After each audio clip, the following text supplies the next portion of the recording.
আফগানিস্তান ও পাকিস্তানের মধ্যে দীর্ঘদিনের উত্তেজনা আবারও নতুন করে সামনে এসেছে। পূর্বাঞ্চলীয় কুনার প্রদেশে একটি বিশ্ববিদ্যালয়ে হামলার ঘটনায় অন্তত ৭ জন নিহত এবং প্রায় ৭৫ জন আহত হওয়ার খবর পরিস্থিতিকে আরও জটিল করে তুলেছে। এই ঘটনার জন্য সরাসরি পাকিস্তানকে দায়ী করেছে আফগানিস্তানের তালেবান প্রশাসন, যদিও ইসলামাবাদ তা পুরোপুরি অস্বীকার করেছে। বিবিসির তথ্য অনুযায়ী কুনার বিশ্ববিদ্যালয় এলাকায় এই হামলার ঘটনা ঘটে। বিস্ফোরণে বিশ্ববিদ্যালয়ের ভবনসহ আশেপাশের এলাকায় ব্যাপক ক্ষয়ক্ষতি হয়েছে। আহতদের মধ্যে শিক্ষক ও শিক্ষার্থী দুই পক্ষই রয়েছে, যার মধ্যে প্রায় ৩০ জন শিক্ষার্থী বলে জানিয়েছে আফগান কর্তৃপক্ষ।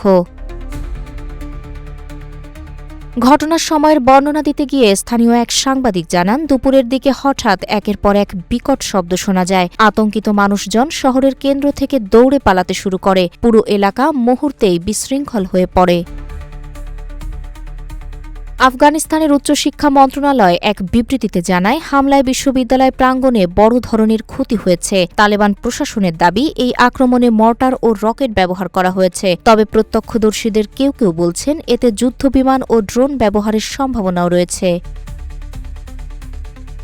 অন্যদিকে পাকিস্তানের তথ্য মন্ত্রণালয় এই অভিযোগ সরাসরি নাকচ করে দিয়েছে। তাদের বক্তব্য, কোনো শিক্ষা প্রতিষ্ঠান বা আবাসিক এলাকায় তারা হামলা চালায়নি এবং পুরো ঘটনাটি ভিত্তিহীন বলে দাবি করেছে ইসলামাবাদ। তালেবান প্রশাসনের মুখপাত্র ঘটনাটিকে অমার্জনীয় যুদ্ধাপরাধ হিসেবে আখ্যা দিয়েছেন। তার বক্তব্য, এটি শুধু একটি সামরিক হামলা নয়, বরং ইচ্ছাকৃতভাবে সাধারণ মানুষের ওপর আঘাত হানা হয়েছে, যা পরিস্থিতিকে আরও উস্কে দিতে পারে।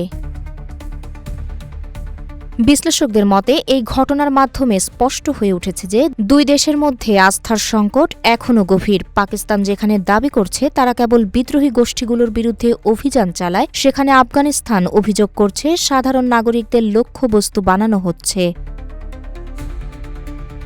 একসময় তালেবানের অন্যতম সমর্থক হিসেবে পরিচিত পাকিস্তানের সঙ্গে সম্পর্ক এখন অনেকটাই তিক্ত। মূল বিরোধের কেন্দ্রে রয়েছে সীমান্তবর্তী এলাকায় সশস্ত্র গোষ্ঠীগুলোর উপস্থিতি ও তাদের আশ্রয়ের অভিযোগ। এই দ্বন্দ্বই এখন ধীরে ধীরে সীমান্ত জুড়ে ছোট পরিসরের সংঘাতে রূপ নিচ্ছে।